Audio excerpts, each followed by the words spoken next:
Testing, testing.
Michael, can we bring the main microphone up? Testing, testing. Much better, thank you. Good morning. Good morning, friends. Welcome here to UU Mount Airy. I'm Reverend McKinley Sims. I use he, him pronouns. And I am so glad to be here today. If you would take a second to join me here in silencing any cell phones that we have, anything that makes noise, beepers, pagers, fax machines, anything you brought in with you this morning that would take us out of this sacred space and time. We welcome you here to UU Mount Airy, whether you're joining us here in person in our historic sanctuary or joining us from home, online, watching us on Zoom or YouTube. It is good to be together today. I apologize for bringing the cold weather back by cutting my hair in preparation for the spring. My deepest apologies. Unbelievable. Big thank you today for Mike Foy, who's doing the AV behind the scenes, for Lynn Reeser, Nate Berge, and the Restoration Singers Choir for providing music, and for all of you who made time to be here today. The third Sunday of the month, we have been trying to do more contemplative services where we get to learn and do some more periods of silence. Today, we are talking about South Asian religious traditions and what we can learn from them. The service was supposed to be a second Sunday social justice-oriented service back in February or January. I can't remember which now. February it must have been. And it was the Sunday that I got back from Minneapolis. And so we had the snowstorm. There was lots going on. So we're making it work today. I'm very excited to share a little bit about this. We're going to be talking about a book series that features a young Hindu woman protagonist. Her name is Aru Shah. If you are familiar with the Rick Riordan books, the Percy Jackson series, it's a young adult series that is fabulous. And it's a really cool way to teach younger kids about classic mythology from different religious traditions. And it started with Greek and Roman mythology. And Rick Riordan is a white guy from Texas, which I really appreciate. And he wanted to make space for other cultures and for other writers from different traditions to share about their culture and mythology. And so he created this idea of what it would be like for mythology to come alive in a young adult hero-heroine story. And then because he made bukus of money from this Percy Jackson series, then he set up a foundation for other writers from different backgrounds to share their mythology. So there's African traditional, there's Mayan mythology, there's Greek, Norse mythology, and this series, the Aru Shah series, is about Hinduism. I read these books and they're great. I highly recommend them to anyone. So we're going to share a little bit about that today. There are going to be some spoilers for the Aru Shah series, so I just want to warn you about that ahead of time. But hopefully by the time you get to the fifth book that we're talking about, you'll have forgotten what happens at the end. If you are live streaming with us, watching us on Zoom, please give us a little bit of feedback about how the audio is doing. We're going to bump up the Zoom audio a little bit to make sure it's a little bit more clear. And everything on Boxcast should be fine. But please let us know how you're doing. And if you can give us any feedback, you are free to participate in the joys and sorrows. Let us know. Hi. Why not? Oh, that's no problem. No problem.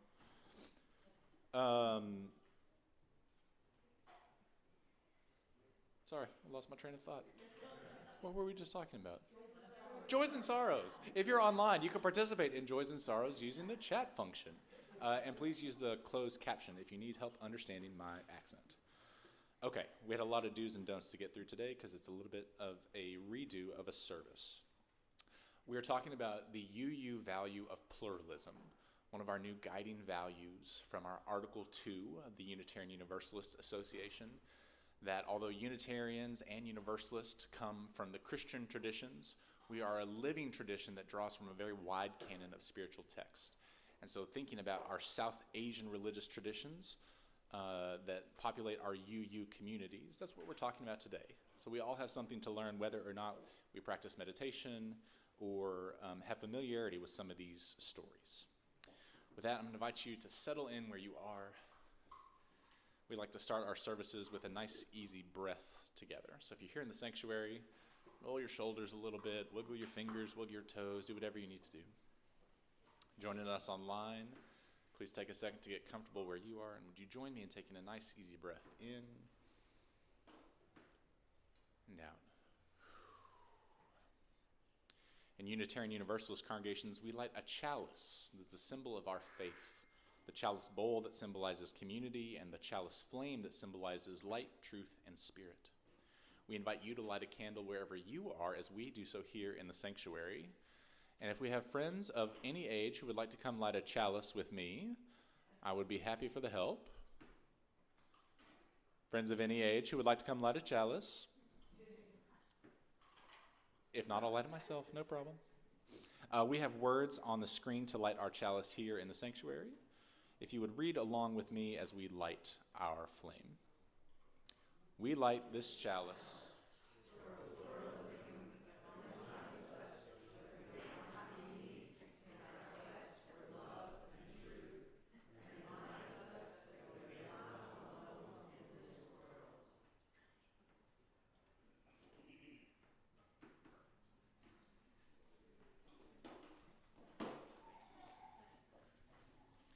If you would rise in body or in spirit to sing 1023, Building Bridges, Nate's going to share a little bit of our instructions. So the words are on the screen, and this is a canon, which means that it can be sung at different time intervals. So Len's going to play for us. We'll sing through the whole melody 4 times. If you're feeling ambitious and want to take the canon, you're more than welcome to. And the ending, we'll just take line 4, which is, friends, we could make such sweet harmony. We'll repeat that a couple of times when we get to the end. So I'll guide you through it, but I just wanted to give you a heads up about where we're going. All right?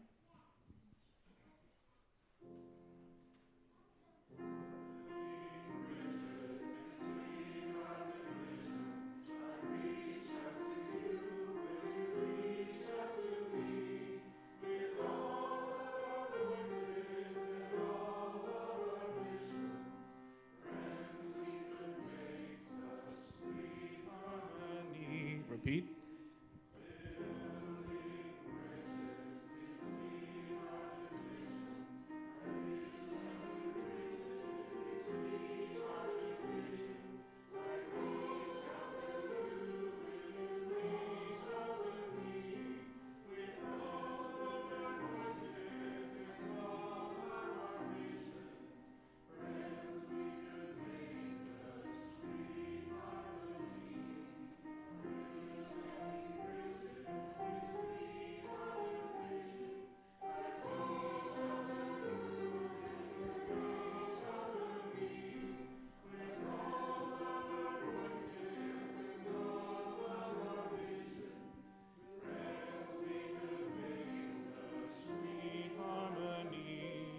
Friends, we could make such sweet harmony.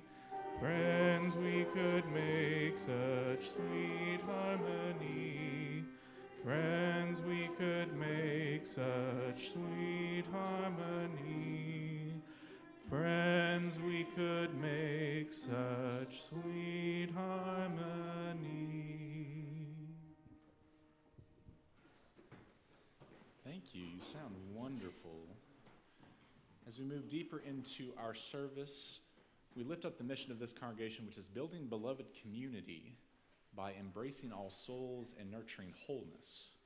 One of the ways that we build beloved community here is by sharing what's going on in our lives, sharing the deep, painful, uplifting, meaningful, hard, good, joyful moments of what it is to be human. If you're here in the sanctuary and you'd like to participate in joys and sorrows, you can come up by the side aisle, grab a stone from this basket, take a second to check in with yourself. What am I feeling this week? Recognizing that there's so much going on in our world. Right? The intention of this time is not just to be a recitation of all the horrible current events, but to let us know how it's affecting you. What are you holding? What are you feeling? Where is that in your body? Let that stone become infused with that feeling or what you need to put down or need help holding. Drop it into the bowl of water that symbolizes this community. And maybe you can let it go for the next hour. That's our intention. If there's something that you would like to share that's especially moving or pressing, I invite you to speak right into this microphone. Tell us your name, what you're feeling, who you're thinking about, if there's someone in your life in need of extra love and grace this morning. Please be mindful that we are live streaming and recording this, so if you don't want to be on camera, don't come up here. If you would like me to bring a microphone to you, if you'll just raise your hand, I'll bring it to you and you can share your joy or sorrow with us out loud. Friends who are online, I invite you to use the chat function and let us know if you would like your joy or sorrow shared out loud. And we will listen to some music and then come together for a moment of reflection afterwards. Come, come, whoever you are, the table of joys and sorrows is open.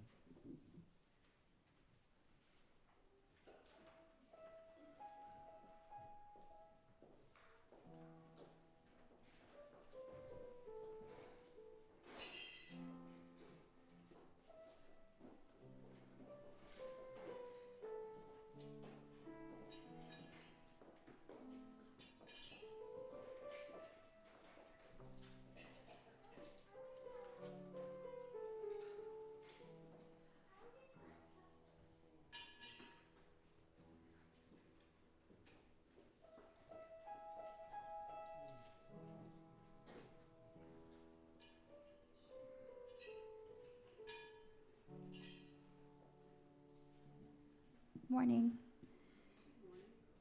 I'm Emily, or Em, and we had a really nice gathering of neighbors from our block and surrounding blocks yesterday. We were just sharing from some recent community trainings that we've been to and just figuring out how to stay connected and in communication and aware of things that are going on, and it was really intergenerational. But being here this morning, I'm thinking of Suze Weltman, because she lives across the street from us, and I know that she would have been there and is there in a way in spirit, and just wanted to remember her, and I know so many people here know and love her as well.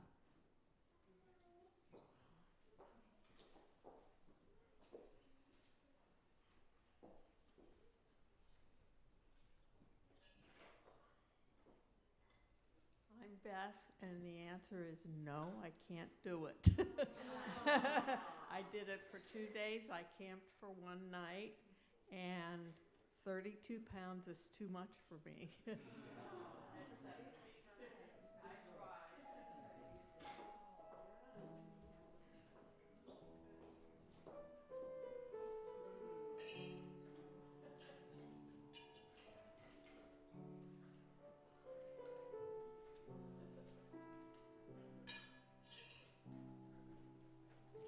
Hello, I'm Annie, and I would like to send big love to Gary Sobolo.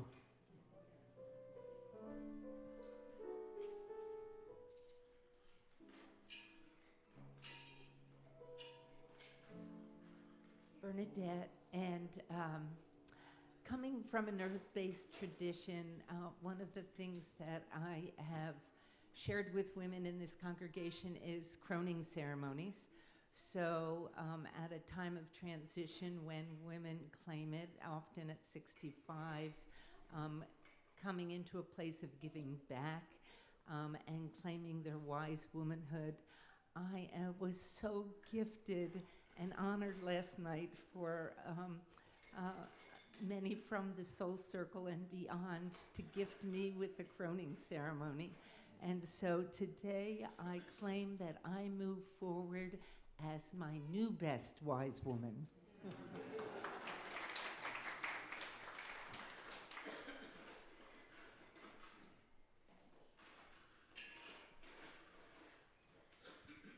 I am Sandy, and I am now 90 years old.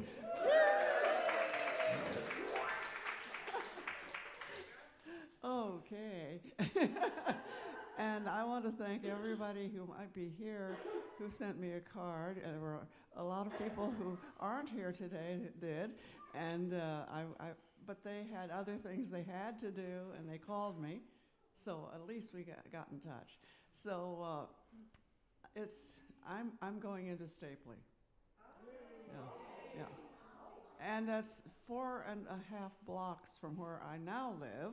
So all my dear friends down at Maple Village, I can see them now. You know, I can walk or take a bus 71 and go from one place to the other.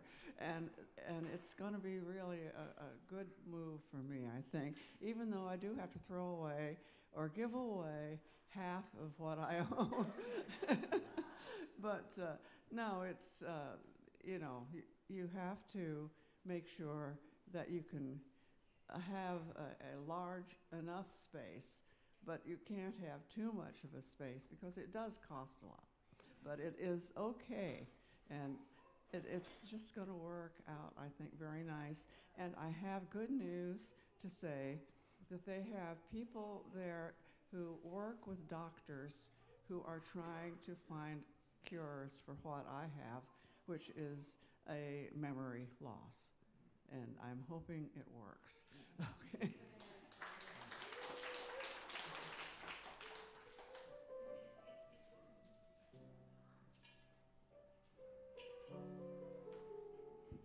Good morning, I'm Jill. What a person to follow. Today is my birthday.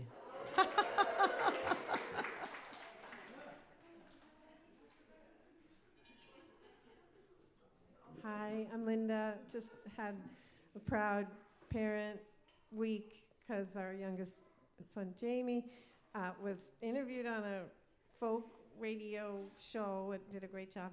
And last night performed with a band at the Steel City Coffee House in Phoenixville. And it did a great job. Yeah.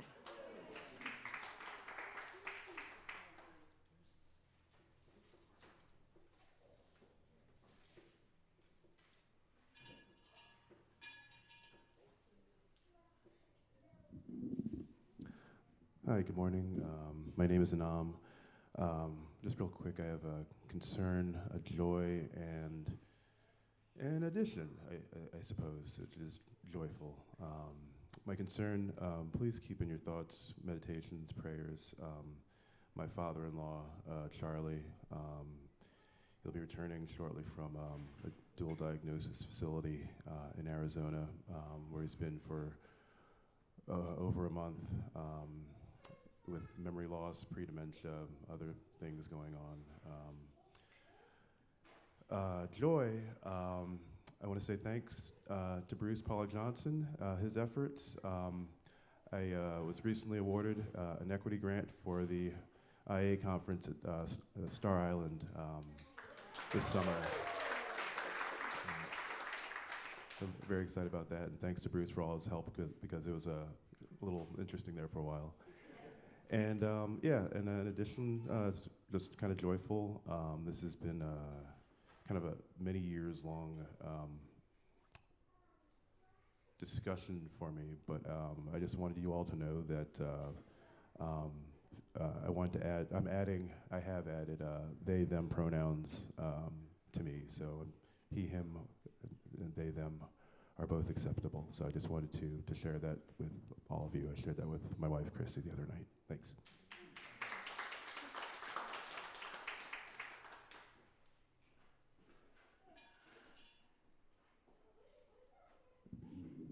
Hi, I'm Tina. Things are hard, but I'm really happy to be here.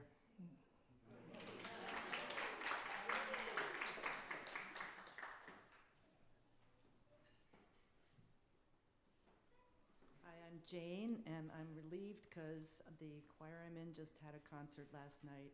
It was to speak to the strife, and it was called The Space We Keep, and reach out so that we could feel as a choir and for our audience a comfort and a soothing and hope and love. So that's one of my other circles. So that's about it. Thank you so much.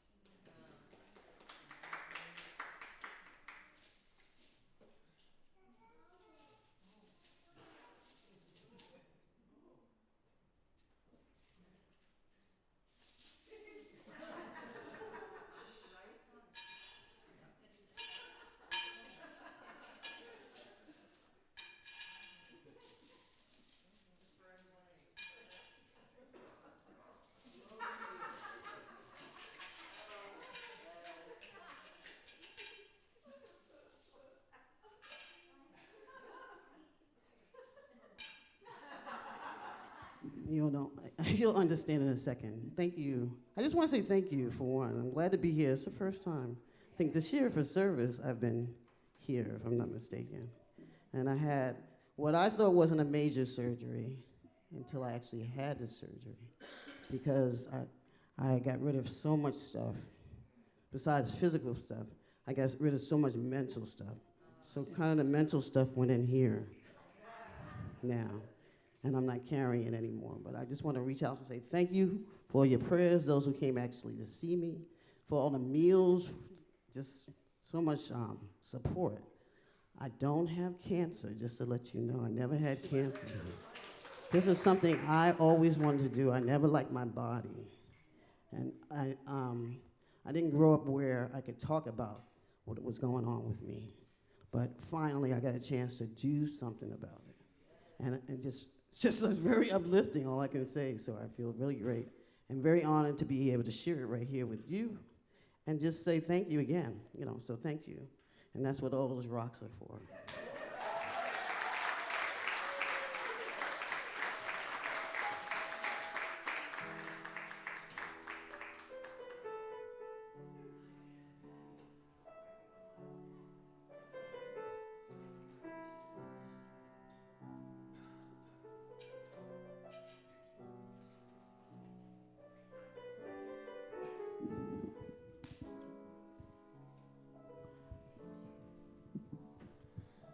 Thank you. If you would join me in a moment of stillness and silence for all of these stones and for all that has been shared here in this beloved community. Would you take a second to be still with me?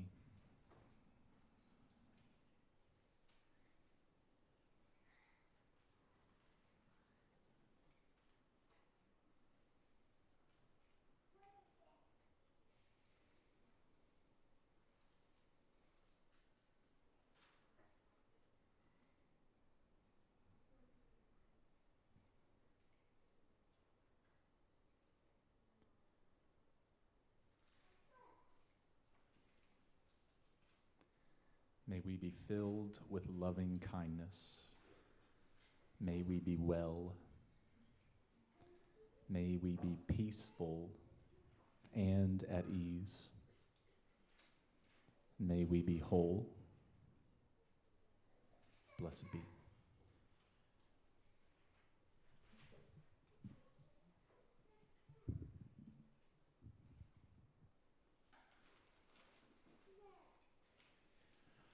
All right, we're going to transition here into our time for all ages. So I invite those who are young in body and those who are young at heart to come out here and join me. I have a little show and tell for you today.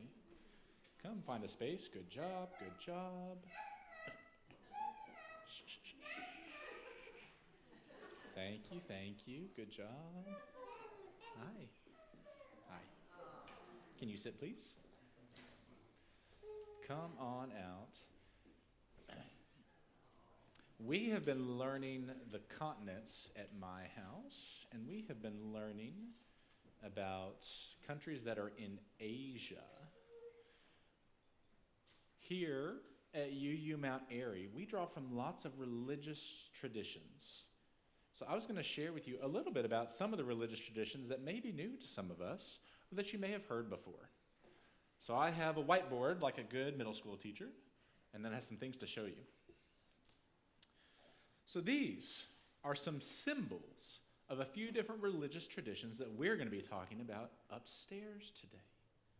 Has anybody ever seen any of these symbols? Do you recognize any of these symbols? There are 3 on this whiteboard. The first one is from a religious tradition called Sikhism. The middle one is from a tradition called Buddhism. This one over here is a symbol from Hinduism. And then we're going to talk about one more today, the tradition of Islam. Has anybody ever heard of Islam? I saved this one for last because it's one that I can draw. The symbol of Islam is a crescent moon with a star. You see that? Our Muslim siblings, people who practice Islam as their religious tradition, Right now, they're in the holiest time of their year. It's a month called Ramadan. And people who practice Islam during the month of Ramadan, during the day, they fast, which means they don't eat or drink water from sunrise until the sun goes down. Yeah. So when the sun is down, they can eat and drink. But for a whole month, they fast during the day. And they don't just fast, they also spend time praying, meditating, being silent.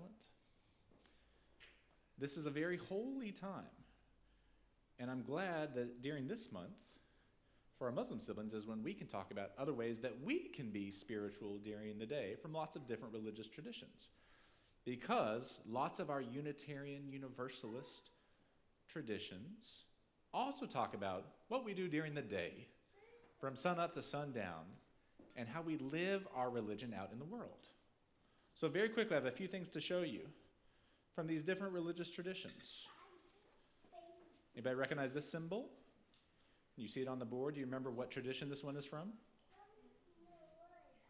Yeah, say it loud. Hinduism, yes. This is a symbol for Om. I got this when we were in India for a wedding. Do you want to look at this? Me? You can pass it around if you'd like. Ooh. That's one of the traditions we're going to be talking about upstairs today. Next, there's a symbol of Buddhism. It's a wheel here. This is a statue of the Buddha, one of the main religious figures from Buddhism. This one is not a bell. It doesn't have anything in it, so you can pass it around and it won't make noise. Then we have a symbol from Islam. This is from a specific tradition in Islam called Sufism. This was given to me by Holly Job. It's a whirling dervish, and it's also a very nice bell. So you can pass it around, but please be very careful. And then, thank you. And then the last one we're going to talk about today upstairs is Sikhism. And Sikhism is a religion that talks about always being ready to defend people who need help and always doing it with prayer and love in your heart. So Sikhs, thank you, often carry with them a very special tool. So what I have is not a Sikh kirpan, is what it's called, but it is one of their tools that they usually carry that reminds them that they were always supposed to be ready to defend people who need help and to do it with love in your heart. So this is my just silver tool, because a kirpan is a little silver dagger, a little silver knife that you carry with you. This is not a kirpan, and I'm not going to pass it around because it does have a blade on it, but I just wanted you to see that it's silver and to think about what it means to always be ready to help people who need help. Thank you. So these are the symbols from the different traditions we're going to be talking about today. But I have a question. I have space for one more symbol here, and it's the symbol for Unitarian Universalism. So pop quiz, class. Who can tell me what the symbol for Unitarian Universalism is? Does anyone know? Does it begin with the C? It does begin with the C, a C-H.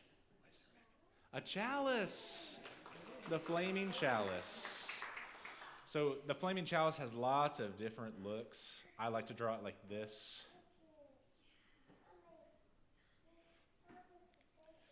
And the symbol of the flaming chalice has a light in the middle, but a big circle around it, because Unitarian Universalism encompasses lots of religious traditions.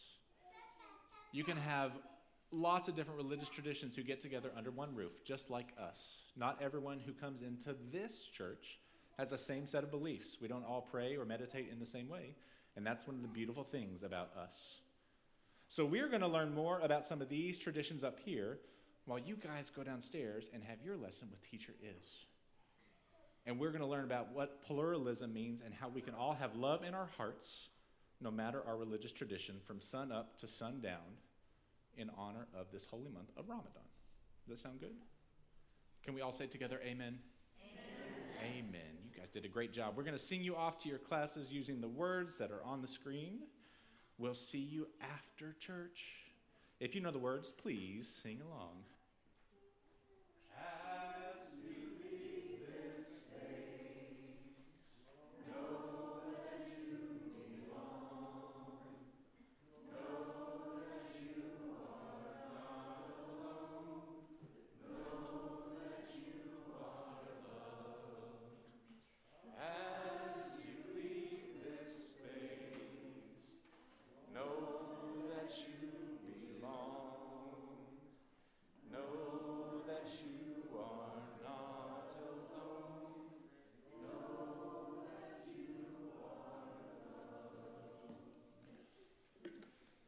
Thank you. That's a primer for us up here as well, so I don't have to do as much explanation during the sermon.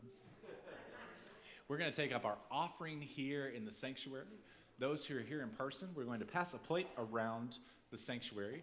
If this is your first time with us, there's no expectation that you give anything to the plate, except for one of the contact forms that is in your pew. If you would fill that out and let us know how we can support you.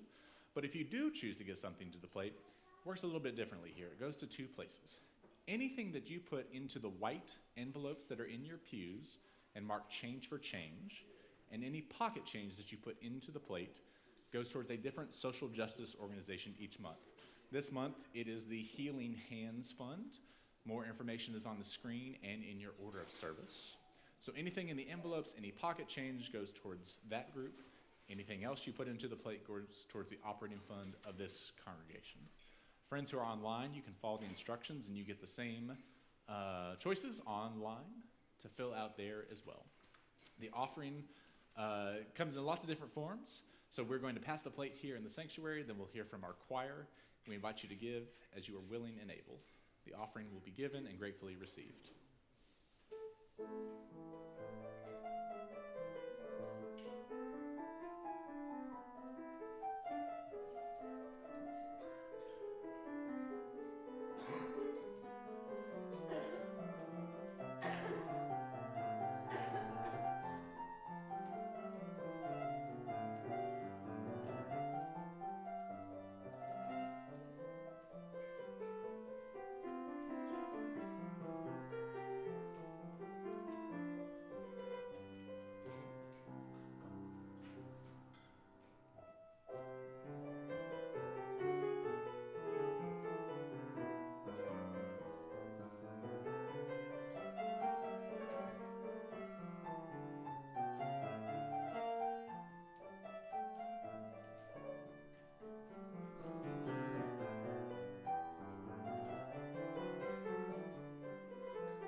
Beautiful, thank you. Now we invite our choir forward to offer their gift of musical reflection.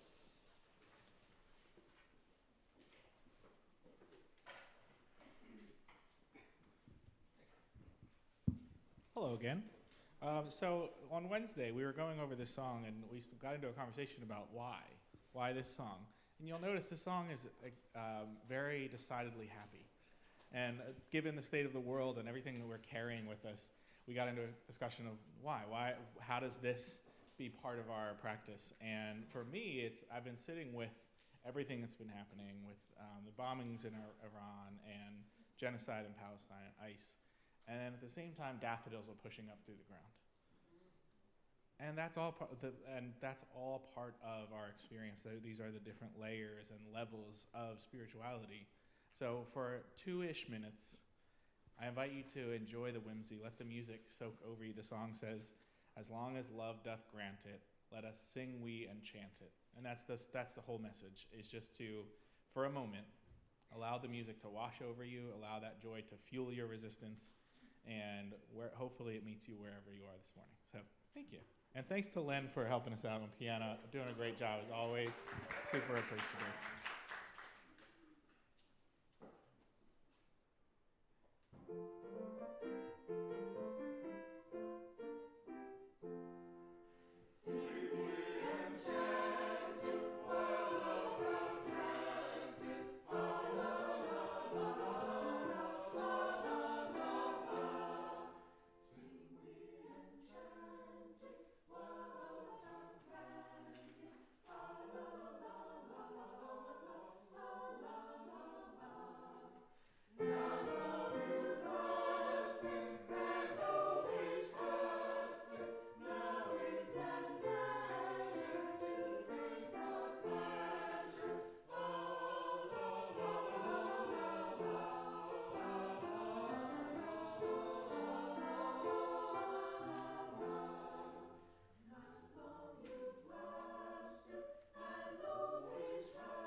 Thank you, Nate. Thank you, choir.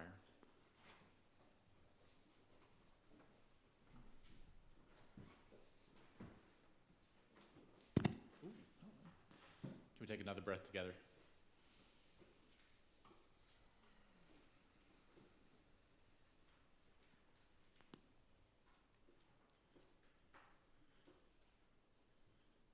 So if I told you a story about a war that felt like a cycle that repeats itself over and over and over, that involves 2 or 3 warring sides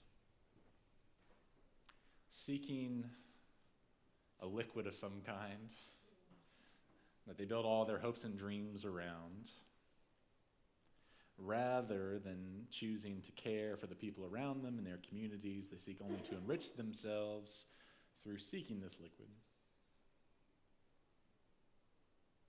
If they framed it as a holy war between different sides, would that story sound familiar?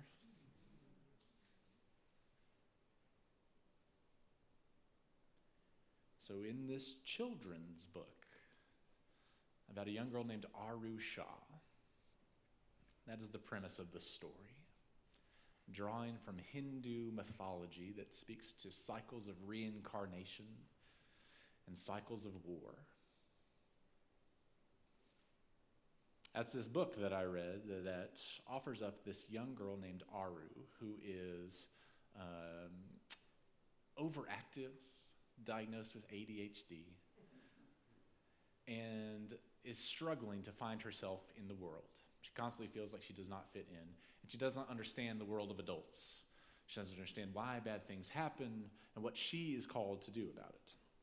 And the conceit of the story is that in Hindu mythology, there were 5 brothers called the Pandavas who were great heroes, and that their souls are reincarnated as part of the Hindu tradition. And that this young girl named Aru, her soul is one of these 5 heroes.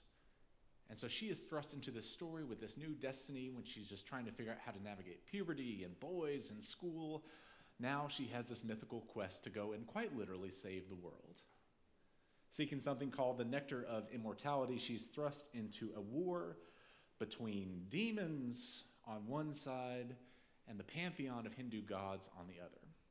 She meets the Hindu god Hanuman, who looks like a big monkey. She meets new friends, different kinds of deities, and she goes on this amazing quest. Her guide, Hanuman, in Hindu mythology, is the symbol of bravery, of selfless devotion, of loyalty to life and faith. And Hanuman teaches young Aru how to be brave, how to be courageous, how to be loyal to her friends. And so she sends him on this mission. This is the classic hero's tale, right? And she encounters all of these different experiences as she navigates what it is like to be a young girl.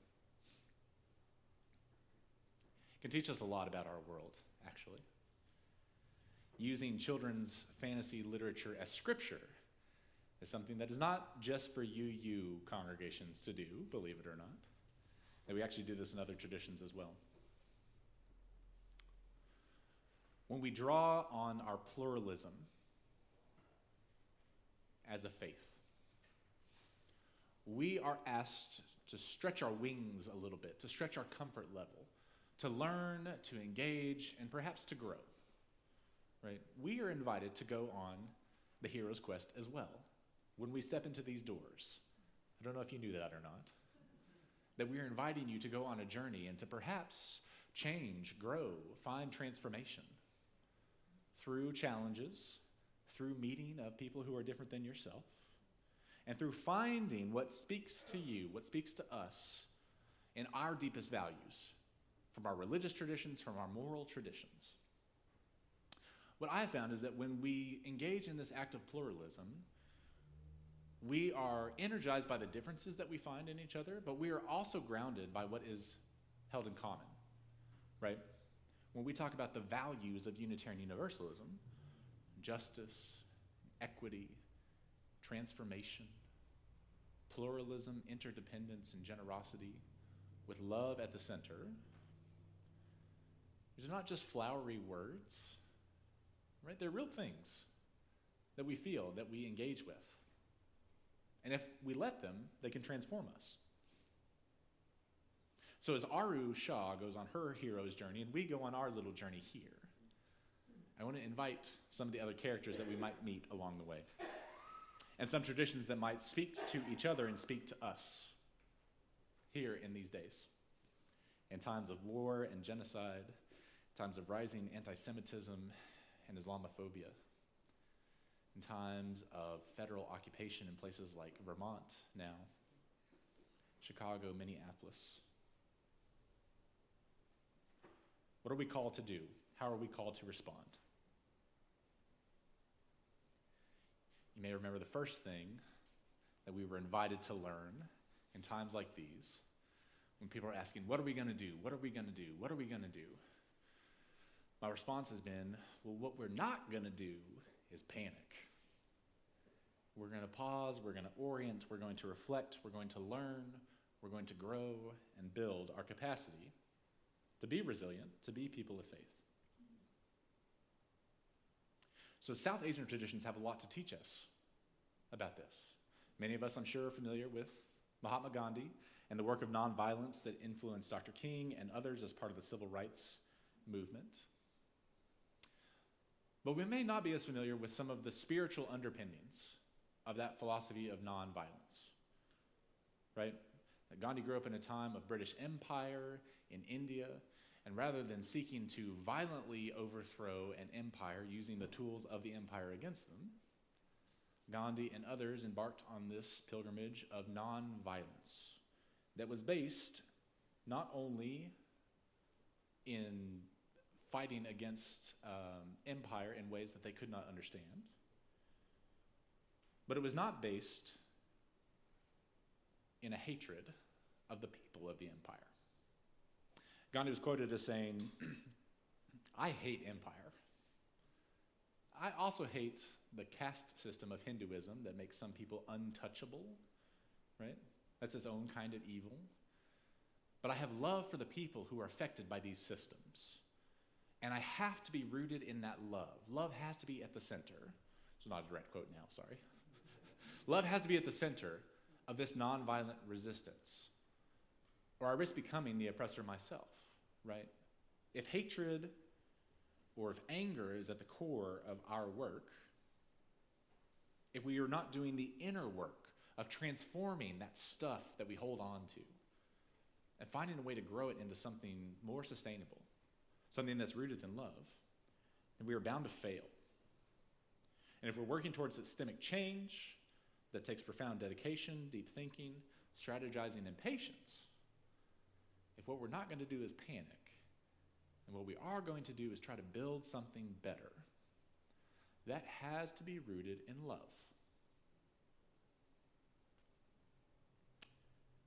In Islam, you may have heard the concept of jihad. It's got a lot of play in the early 2000s when lots of us learned about it in ways that are not entirely accurate. There's a lot of interplay of religions in South Asia, right? And the conflict between Hindus and Muslims in India is well documented. The conflict between Christianity and Islam is playing out right now. I was surprised to learn when I first encountered more Muslim students when I went to college than I'd ever known in my life, to learn about the concept of jihad, the idea of struggle, conflict, sometimes called holy war, that what I had learned from the TV and from then President George W. Bush was not entirely accurate. And I learned about the two kinds of jihad, that there was the lesser jihad, the struggle, the lesser struggle, which was, in the time of the Prophet Muhammad, an armed excursion where people were killed and there were battles. There were fights. And when they had found peace and they had found a homeland, the Prophet Muhammad is quoted as saying the lesser jihad is over. Now the greater jihad begins. The greater struggle, the most important struggle, the most important work for people to do is the inner work. To be a good person, in their tradition, to be a good Muslim. To act with love and justice and charity. That was the great struggle, not just for Muslims, but for all of us. And that was the more important holy war. It was not with other people, with ourselves, the inner work. Sikhism, most perhaps the most well known for some of us here right now, is espoused by Valerie Carr, the author, who grew up as a young Sikh woman in California, but her family practices tradition. Her last name, Carr, is one of the two last names that is predominant in a version of Sikhism. It's part of the Khalsa. Men are last name Singh, women's last name is Kaur. Singh means warrior, Kaur means princess. The values of Sikhism can be summed up like this: that you should always be ready to defend those who are in need, but you should always do it in a prayerful and loving way. Valerie Carr writes in her book, Revolutionary Love, that love is more than a feeling. Love is a force, fierce, bloody, imperfect, and life-giving, a choice we make over and over again, that engages all of our emotions. Internal work, that you cannot just hate someone or something and want to destroy it. That's not transformative. That burns bright and fast, but it does not create transformative change. Rather, the call to love is to see no stranger, title of her book. To see no stranger. And if you do see a stranger, to recognize that they are just a part of yourself that you have not met yet. I want you to think about some of the people that we see on the TV or on our phones and engage in this greater jihad, in this struggle to love, to see these people as part of ourselves that we have not met yet.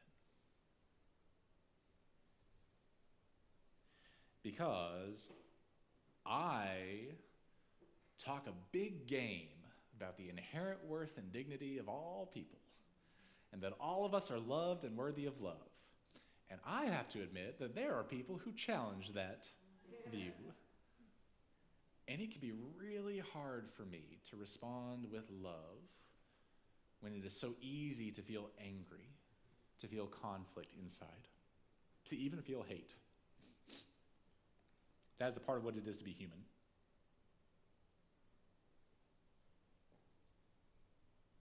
You don't have to raise a hand, but if you can just give me a little head nod if you have felt those feelings too.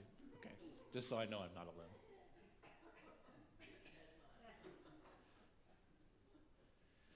So in times of war, of holy war, when what's espoused is the need to dominate and to destroy, when language of hate and violence is pandered about, what can we be called to respond with? How can we deny those messages and offer a different alternative, right? How can we hate, appropriately, empire, war, violence, domination? But how can we find a way to love the people who are victims of that? Victims in places like Iran and Lebanon and Palestine, places like Flint, Michigan, and West Bloomfield, Detroit. How can we find a way to love people who are different than us, to see no stranger? And then ultimately the question for us as Unitarian Universalists, if we say that we hold these common values of pluralism, interdependence, generosity, justice, equity, transformation, and love, how do we find a way to love those who are different than us, who are leading a nation down the wrong path? And how do we find a way to offer a transformative, different vision? It is a big ask. It might feel like an impossible task right now, and I get that. I read a story about a 13-year-old girl who found out she was a reincarnated hero from the Hindu pantheon when she was trying to navigate puberty and given the impossible task of saving the universe. And she found a way to do it. And that gives me a lot of hope and a lot of courage. Because this story, this silly children's story, written from a different tradition than my own, offers up a universal story and a universal truth that we find in these different religious traditions, that we find in my tradition, maybe in your tradition. Because, spoiler alert, this young girl named Aru Shah goes on this journey to become a hero. And when she finds herself in this climactic battle between Hindu demons and gods and demigods, and there is chaos all around her, and her family is involved, her friends are involved, there's a lot that happens. And she finds herself face to face with the one thing that both these sides are warring over, the sacred liquid. It's called Amrita, the nectar of immortality. And the legend, the mythology is that both sides are warring over this nectar of immortality so that they will live forever, and that only one side can claim it. And whoever gets their hands on it, they get to claim victory for their side. We win. We're the best. You all are losers. And when Aru Shah is faced with the decision of who to claim this sacred liquid for, she chooses instead to destroy the bowl that holds it. And the text says that the liquid is magically dispersed, and one drop goes to every single being all around and all around the world. Then everyone gets a little dose of that divinity, and that it's not just held by one side or the other. And of course, in the story, people are horrified of what she's done. This is not the way it's supposed to be. There has to be a winner in this war. And Hanuman, the great Hindu god character, the one who represents courage and bravery and selfless devotion and loyalty to life, says, "You are a Pandava. Your destiny was to end the war, to break the cycle, and that's what you did."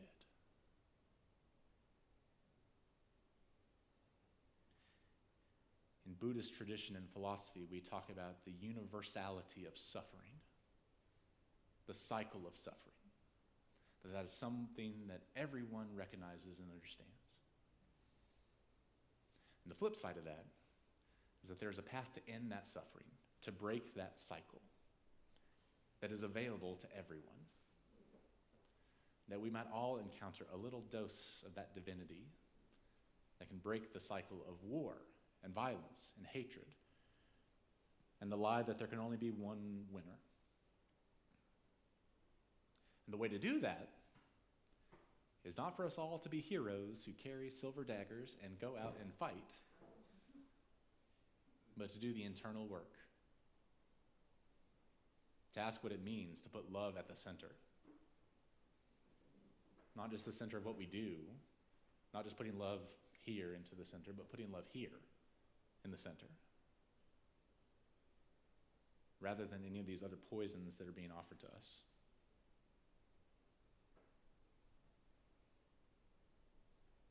It's a silly children's story. It brings me a lot of courage, because when I look to other traditions and try and find these truths that I hope speak to all of us, it's this reminder that we're not alone in this, and it is not our job to go out and be the only ones who win the battle. Indeed, winning the battle is just part of the cycle, right? That is the lesser struggle, the lesser jihad. The greater struggle for us is, how do we stay grounded in all of this? How do we put love at the center of our lives together? What do we learn from our sacred traditions? And when you're faced with periods of uncertainty, where you don't know what to do or how to respond, where it seems like you're just overwhelmed with all that is. Now, for these words from sacred scriptures, Arusha did not know what to do next, but she did not feel panicked anymore. Here, after her task was done, she felt anchored. The past held pain. The present bore a raw and tenderness, which left only one thing for the future: hope. And Arusha had plenty of hope. Beloveds, may we find strength and hope and courage and love wherever we look for it, regardless of our traditions. When we come together, may we see no stranger, and may we see instead people who are not alone, who are doing the internal work. And may all of that lead to this greater struggle where love wins, not by allowing us to hate others, but by allowing us to build something better. Amen? May it be so.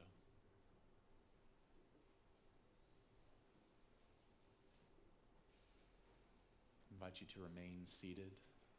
We're going to sing hymn number 155, Circle Round for Freedom. We're just going to sing it through once. I invite you to feel it as you sing along. 155, Circle Round for Freedom.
We're going to get ready to extinguish our chalice here in the sanctuary. Invite us downstairs for coffee hour and to hear more of what's going on in the life of this congregation.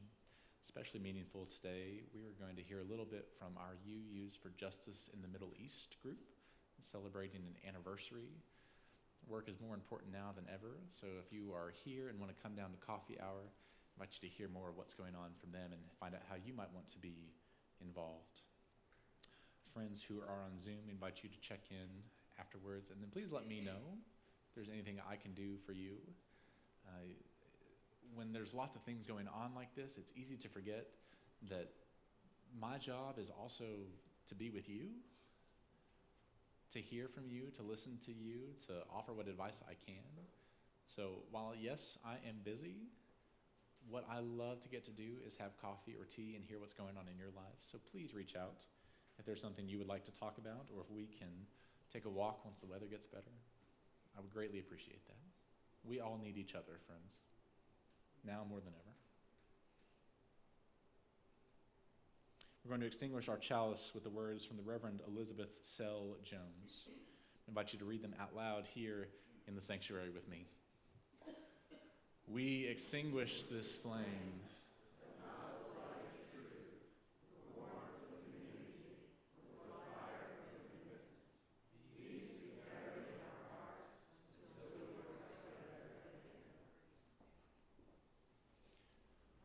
Would you you rise in body or in spirit to sing our final hymn, number 131, a prayer that love will guide us.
Thank you, beloveds. May love guide us. Love is at the center of all that we do and at the center of all of who we are.